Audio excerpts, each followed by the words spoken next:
Hello everyone, myself Mrs. Prabjot Kaur, Assistant Professor of Mathematics at Dayanand महिला महाविद्यालय कुरुक्षेत्र। आज हम स्टार्ट करेंगे कैलकुलस की बुक का जो सेकंड चैप्टर है सक्सेसिव डिफरेंशिएशन, उसके 2.4 एक्सरसाइज के सबसे पहले हम लिबनिज थ्योरम जो आर्टिकल 2.5 है उसको स्टार्ट करेंगे। लिबनिज थ्योरम बहुत ही इंपॉर्टेंट थ्योरम है जिसमें हम अगर दो फंक्शंस प्रोडक्ट में दिए हों तो उनका nth डेरिवेटिव कैसे फाइंड आउट करना है उसके बारे में हम सीखेंगे। तो इसकी सबसे पहले स्टेटमेंट से स्टार्ट करते हैं। स्टेटमेंट है if u and v are functions of x possessing derivatives up to nth order, यानी कि अगर u और v दो फंक्शंस हैं जो किसके ऊपर डिपेंड कर रहे हैं x की, यानी u और v x के फंक्शंस हैं।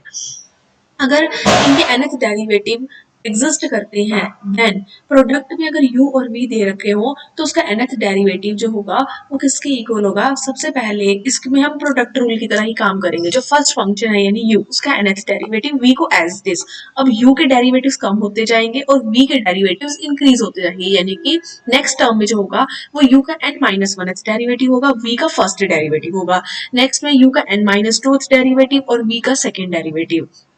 फिर नेक्स्ट में u का n-3 डेरिवेटिव v का, यानी कि v के डेरिवेटिव्स इंक्रीज करते जाएंगे और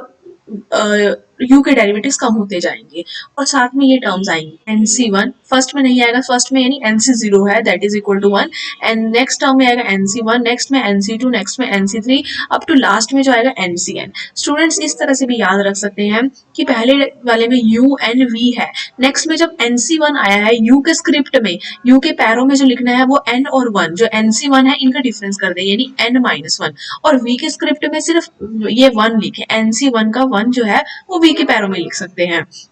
तो एक मेथड है याद करने का, फॉर्मूले को याद करने का। जैसे नेक्स्ट में है nc2, तो u के स्क्रिप्ट में जो आएगा u के पैरों में जो आएगा वो इन दोनों का डिफरेंस होगा n-2 और v के स्क्रिप्ट में जो आएगा वो nc2 वाला, ये जो 2 है वो आएगा। तो लास्ट टर्म जो है वो ncn है, तो u के स्क्रिप्ट में जो आएगा वो इन दोनों का डिफरेंस यानी n-0, तो यानी कि u का कोई डेरिवेटिव नहीं लेना है। और v के स्क्रिप्ट में जो आएगा वो ये नीचे वाला n आ जाएगा, यानी v का nth डेरिवेटिव लेना है। Where suffixes of u and v denote the order of derivative. इसका मतलब क्या हुआ, जो ये सफिक्स है यानी कि अगर u के पैर में 3 लिखा हुआ है तो इसका मतलब है u का 3 बार डेरिवेटिव, अगर v के पैर में 2 लिखा हुआ है इसका मतलब v का 2 बार डेरिवेटिव, यानी जो फिक्स लिखे हुए हैं u और v के पैरों में इसका मतलब है उतनी बार उसका डेरिवेटिव करना है। तो स्टेटमेंट क्लियर है, अगर u और v प्रोडक्ट में दे रखे हो उसका nth डेरिवेटिव करना हो तो उसका फॉर्मूला है u का nth derivative into v plus nc1 u का n-1 डेरिवेटिव, फिर v का 1 डेरिवेटिव प्लस nc2 u का n-2 derivative v2 and so on. अब हम इस थ्योरम को प्रूव करके दिखाएंगे। इंपॉर्टेंट थ्योरम है, इसका प्रूफ आ जाता है कि state and prove Leibniz theorem, कि इसको स्टेट भी करो यानी आपने स्टेटमेंट भी देनी है, याद रखनी है आपने स्टेटमेंट और स्टेटमेंट नोट करनी है और इसका प्रूफ भी देना है। तो इसके हम प्रूफ से स्टार्ट करेंगे। हम इसको प्रूव करने के लिए पीएमआई का यूज करेंगे, that means principle of mathematical induction. By principle of mathematical induction, जब हमने +1 में पढ़ा था प्रिंसिपल ऑफ मैथमेटिकल इंडक्शन, तो हमें किसी भी स्टेटमेंट को प्रूव करना हो, जैसे हमें प्रूव करना है 2n इज डिविजिबल बाय 2, तो हम सबसे पहले क्या करते थे, n को 1 पुट करते थे, प्रूव करके दिखाते थे कि हाँ ये टर्म डिविजिबल है या नहीं है। फिर हम प्रूव करते थे अगर n इज इक्वल टू 1 के लिए वो स्टेटमेंट ट्रू हो जाती है तो हम सपोज कर लेते थे कि वो statement n is equal to m के लिए या n is equal to k के लिए होल्ड करती है, और हम उसको नेक्स्ट पार्ट के लिए यानी कि उसमें +1 करके प्रूव करके दिखाते थे। यानी अगर हमने फर्स्ट स्टेप में कर दिया n इज इक्वल टू 1 के लिए स्टेटमेंट होल्ड करती है और सेकंड में हम n is equal to k के लिए सपोज कर लेते हैं कि वो होल्ड करती है, तो थर्ड पार्ट में हमें प्रूव करना है कि n is equal to k+1 के लिए भी वो स्टेटमेंट ट्रू है। तब हम यहाँ पर भी वही करेंगे, सेम स्टेप्स करेंगे। जैसे कि हमारे पास ये स्टेटमेंट दे रखी है, इस स्टेटमेंट को हम सबसे पहले n इज इक्वल टू 1 के लिए प्रूव करके दिखाएंगे। फिर हम सपोज करेंगे सेकंड स्टेप में कि n is equal to m के लिए ये स्टेटमेंट ट्रू है और थर्ड पार्ट में हम n is equal to m+1 के लिए इसको प्रूव करके दिखाएंगे। तो स्टार्ट करते हैं स्टेप 1 से। स्टेप 1 में यानी हमने n को 1 लेना है और प्रूव करके दिखाना है जब n इज इक्वल टू 1 होगा तो uv, यहाँ स्क्रिप्ट में 1 आएगा, वो किसके इक्वल आएगा, u1v। n को 1 पुट किया 1c1 इज इक्वल टू 1 हो जाएगा, यहाँ n को 1 पुट करें 1-1 0, यानी कि u v 1 के इक्वल होना चाहिए। बाकी n को 1 पुट करेंगे तो ये सारी टर्म नहीं आएगी। तो यानी कि हमने प्रूव करके दिखाना है जब हमारा n 1 होना चाहिए तो u v 1 किसके इक्वल आना चाहिए, u1 v plus u v 1 के इक्वल आना चाहिए। तो हम यहाँ से सॉल्व करना शुरू करेंगे। u v 1 का मतलब 1, जो भी पैरों में 1 या 2 लिखा हुआ है इसका मतलब है आपने उतनी बार डेरिवेटिव लेना है, यानी u v का आपने एक बार डेरिवेटिव करना है और आपको एक बार डेरिवेटिव प्रोडक्ट में करना आता है कि अगर दो फंक्शंस प्रोडक्ट में दे रखे हो तो उसका डेरिवेटिव कैसे करते हैं, फर्स्ट को एज इट इज रखेंगे यानी यू को एज इट इज रखेंगे, सेकंड का डेरिवेटिव यानी वी का डेरिवेटिव करेंगे, पहली बार डेरिवेटिव करना है इसलिए वी का 1 लिखा है साथ में, प्लस अब सेकंड को एज इट इज रखेंगे यानी वी को एज इट इज रखेंगे तो यू का फर्स्ट टाइम डेरिवेटिव करेंगे यानी ये यू 1 आ गया। तो हम ना हमारा ये पार्ट प्रूव हो चुका है यानी हमने n इज इक्वल टू 1 के लिए यही प्रूव करके दिखाना था और वो हमारा प्रूव हो गया है। अब हम n इज इक्वल टू 2 के लिए प्रूव करेंगे यानी n इज इक्वल टू 2 के लिए हमें ये प्रूव करके दिखाना है uv2 is equal to u2v plus 2c1 क्योंकि हमने n को 2 लिया हुआ है 2c1 u1 v1 plus 2c2 u0 v2। बस यहाँ तक प्रूव करके देना है कि आगे वाली टर्म्स ये सारी नहीं मिल पाएंगे हमें क्योंकि n हमारा 2 है तो 2c3 हम सॉल्व नहीं कर सकते। तो हम नेक्स्ट uv2 लेंगे, सेकेंड टाइम जब डेरिवेटिव करेंगे तो क्या आएगा देखो, इसी टर्म को जो हमारा ये फर्स्ट डेरिवेटिव है इसका हम एक बार और डेरिवेटिव लेने लगे हैं, दोनों तरफ हम एक एक बार डेरिवेटिव लेंगे तो यहाँ 1 की जगह हो जाएगा 2। अब यहाँ पर फिर से हम प्रोडक्ट रूल लगाएंगे, ये first function as it is u1 as it is v का एक बार डेरिवेटिव करना है तो 1 आ गया, प्लस अब v को एज इट इज रखेंगे, ये जो u1 था इसका एक बार और डेरिवेटिव करना है, एक बार डेरिवेटिव पहले था एक बार डेरिवेटिव और ले रहे हैं तो u2 आ जाएगा, प्लस अब u v1 पे भी प्रोडक्ट रूल लगाएंगे, इन दोनों का भी एक एक बार डेरिवेटिव लेना है, फर्स्ट को एज इट इज रखेंगे u को एज इट इज v1 का डेरिवेटिव करेंगे, एक बार डेरिवेटिव करेंगे तो v2 आ जाएगा, प्लस v1 को एज इट इज रखेंगे u का एक बार डेरिवेटिव करेंगे तो u1 आ जाएगा। अब ये u1 v1 दो बार आ गया इसलिए इसको कंबाइन करेंगे तो बनेगा 2u1 v1 और 2c1 का फॉर्मूला जैसे NCR का फॉर्मूला होता है n factorial by r factorial into n minus r factorial, 2c1 का फॉर्मूला बनेगा 2 factorial by 1 factorial into 2 minus 1 that is equal to 1 factorial. तो 2 डिवाइड में 1 2 ही आ जाएगा यानी ये 2 को हम 2c1 लिख सकते हैं, तो जो 2u1 v1 था उसको हमने लिख दिया है 2c1 u1 प्लस uv2 जो था इसके साथ कोफिशिएंट 1 था उस 1 को हमने लिख दिया है 2c2, ये 2c2 को हम सॉल्व करेंगे तो उसका आंसर 1 आता है। तो हमारा ये जो पार्ट हमने प्रूव करना था u2v 2c1 u1 v1 2c2 u0 v2 वो हमारा प्रूव हो चुका है यानी कि ये statement n is equal to 1 के लिए होल्ड करती है, n इज इक्वल टू 2 के लिए भी होल्ड करती है। अब हम सपोज करेंगे कि ये थ्योरम है या जो ये स्टेटमेंट है वो n is equal to m के लिए होल्ड करती है, यानी कि जो हमारी स्टेटमेंट थी जहां जहां पर वहां n लिखा हुआ था वहां वहां पर हम m के लिए ये लिख देंगे कि ये स्टेटमेंट हमारे पास ट्रू है, ये हमने मान लिया है कि हमारे पास n is equal to m के लिए स्टेटमेंट होल्ड करती है। अब हमें n is equal to m प्लस 1 के लिए m के लिए सपोज कर लिया, अब m प्लस 1 के लिए हम प्रूव करके दिखाएंगे ये स्टेटमेंट होल्ड करती है। तो क्या करेंगे, जहां पर ये m वाली स्टेटमेंट लिखी है जिसको कि हमने इक्वेशन नंबर 1 कहा है इसका एक बार डेरिवेटिव और करेंगे। अब हमें एक बार डेरिवेटिव जब और करना है तो ये चीज ध्यान में रखनी है, सपोज हमारे पास किसी टर्म का 5 बार डेरिवेटिव ऑलरेडी हो चुका है, अगर हम उसका एक बार डेरिवेटिव और करते हैं तो उसका डेरिवेटिव कितना हो जाएगा 6 टाइम्स हो जाएगा, 6 टाइम्स हो जाएगा। तो हम इसी तरह से करेंगे, अब हम दोनों तरफ एक एक बार डेरिवेटिव करेंगे, इस स्टेटमेंट यानी इक्वेशन नंबर 1 को 1 टाइम डिफरेंशिएट करेंगे on both sides. Left hand side पर ऑलरेडी इस टर्म का m टाइम डेरिवेटिव हो चुका है, एक बार डेरिवेटिव और करेंगे तो उसमें 1 ऐड हो जाएगा यानी m प्लस 1। जैसे अभी बताया कि अगर 5 बार डेरिवेटिव हो रखे हो एक बार डेरिवेटिव और करना हो तो 5 प्लस 1 यानी कि 6 हो जाएगा। तो सिमिलरली यहाँ पर भी है uvm m टाइम डेरिवेटिव उसका ऑलरेडी हो चुका है, एक बार डेरिवेटिव और करना है तो m प्लस 1 हो जाएगा। नेक्स्ट राइट हैंड साइड पर भी हमें एक बार डेरिवेटिव करना है, जब राइट हैंड साइड पर हम डेरिवेटिव करेंगे तो हमारे पास क्या दिया हुआ है u m इंटू v दिया हुआ है, दो फंक्शंस हैं यानी इसके ऊपर प्रोडक्ट रूल लगेगा, प्रोडक्ट रूल के according first function as it is यानी u1 को एज इट इज रखेंगे, v का एक बार derivative that means v1 plus v को एज इट इज रखेंगे um का एक बार डेरिवेटिव यानी um प्लस 1, ये दो टर्म्स आ गई। प्लस नेक्स्ट में हमारे पास mc1 ये कांस्टेंट नंबर है इसको एज इट इज रखेंगे, प्रोडक्ट रूल किसके ऊपर लगाएंगे um माइनस 1 के ऊपर और v1 के ऊपर, तो first function as it is that means um minus 1 as it is v1 का एक बार derivative which is equal to v2, फिर v1 को एज इट इज रखेंगे और um माइनस 1 का एक बार डेरिवेटिव करना है यानी एक प्लस ऐड हो जाएगा 1 ऐड हो जाएगा तो ये बन जाएगा um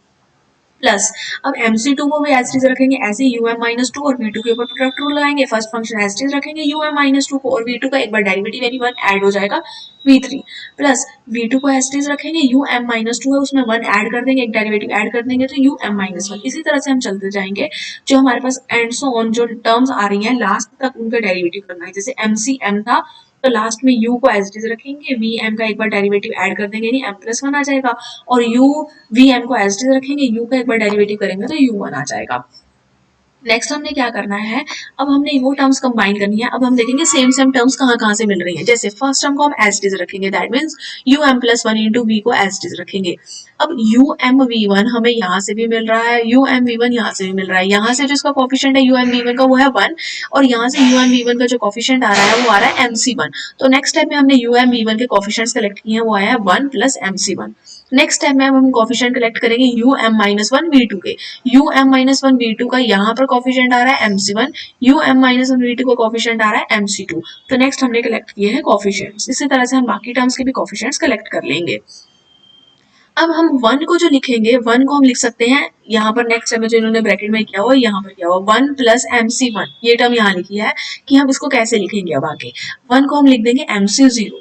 और ये फॉर्मूला होता है कि अगर एम सी जीरो हो प्लस एम सी वन हो तो ऊपर तो वन ऐड हो जाता है, यानी कि ऊपर एम एम था उसमें वन ऐड कर देंगे, यानी एम प्लस वन बन जाएगा। और नीचे जो है वो बड़ा वाला स्क्रिप्ट लेते हैं, बड़े वाला यानी जीरो या वन में से कौन सा बड़ा है वो है वन, तो यानी इसको लिखेंगे m plus one C one. तो ये जो हमारा वन प्लस एम सी वन था ये हमारा अब क्या बन चुका है, m plus one C one. Next है एम सी टू एम सी one plus m C two, ऊपर तो वन ऐड हो जाएगा यानी कि एम प्लस वन बन जाएगा, और नीचे बड़े वाला लेंगे टू, तो ये ऊपर बनेगा m plus one C two बन जाएगा।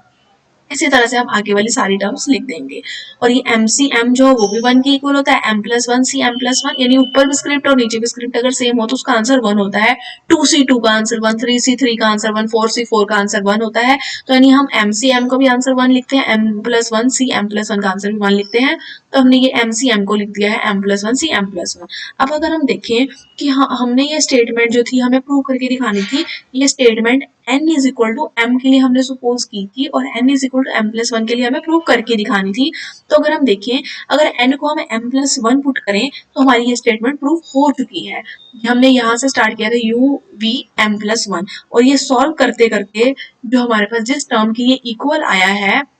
ये वही टर्म आई है राइट हैंड साइड पे जो हमें प्रूव करके दिखानी थी। अगर हम यहाँ पर राइट हैंड साइड में भी n को m प्लस वन पुट करें तो ये u m plus one v बनेगा, वही हमारी टर्म आई है u m plus one v। Next term हमारी n को अगर हम m प्लस वन पुट करें तो आएगी m plus one c one, u m plus one के साथ वन कैंसिल हो जाएगा, u m रह जाएगा और v वन आ जाएगा, वही टर्म यहाँ पर आ गई m plus one c one u m v one. इसी तरह से हमारी सारी टर्म यानी कि हमारी लेफ्ट हैंड साइड और राइट हैंड साइड दोनों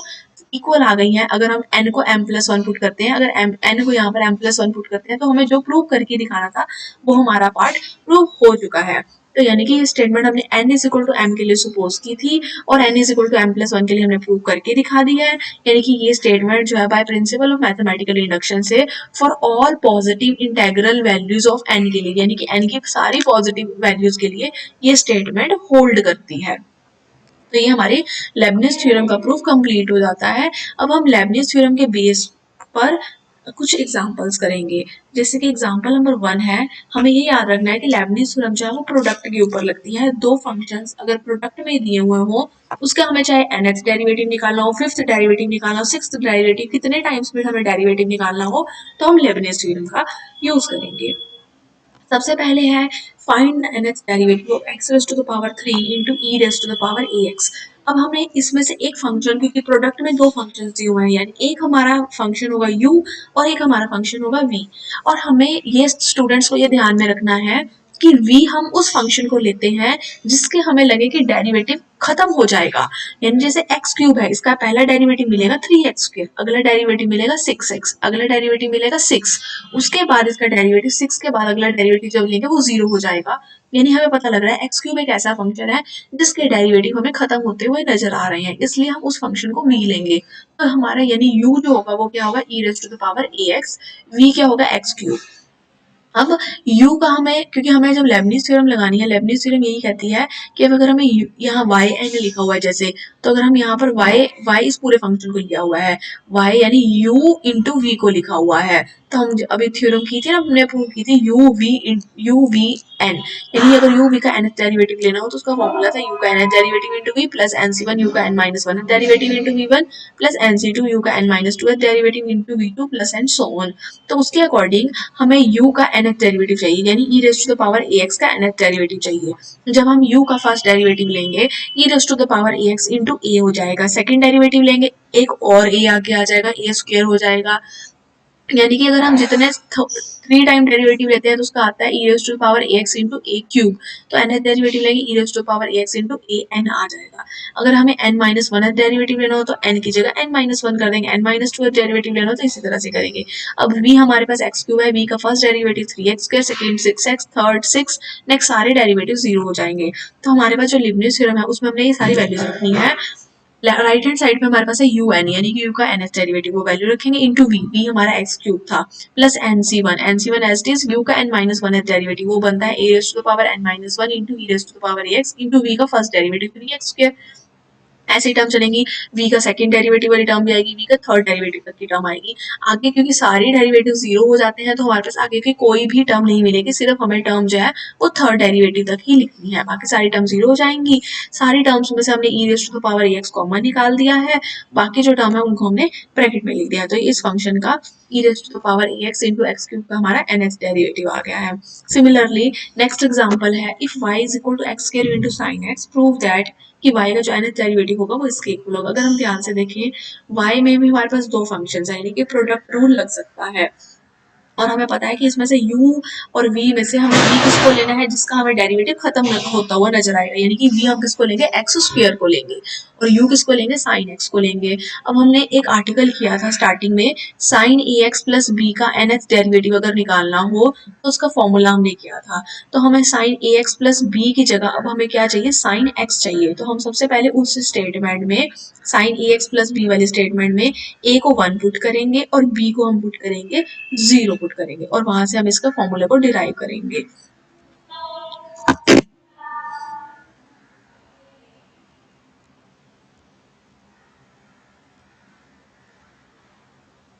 ये है वो फॉर्मूला, साइन ए एक्स प्लस बी का ये फॉर्मूला है। बट अब हमें इसकी हेल्प से साइन एक्स चाहिए, सिर्फ साइन एक्स चाहिए, यानी कि ए की जगह 1 होगा और बी की जगह 0 होगा। तो इस फॉर्मूला में जो nth डेरिवेटिव वाला फॉर्मूला है इसमें हमने ए को 1 पुट कर देना है और बी को 0 पुट कर देना है। और जो हमारा एग्जाम्पल है जिसमें हमें साइन एक्स हमने यू को लिया था, उस एग्जाम्पल में हम इस स्टेटमेंट को पुट कर देंगे।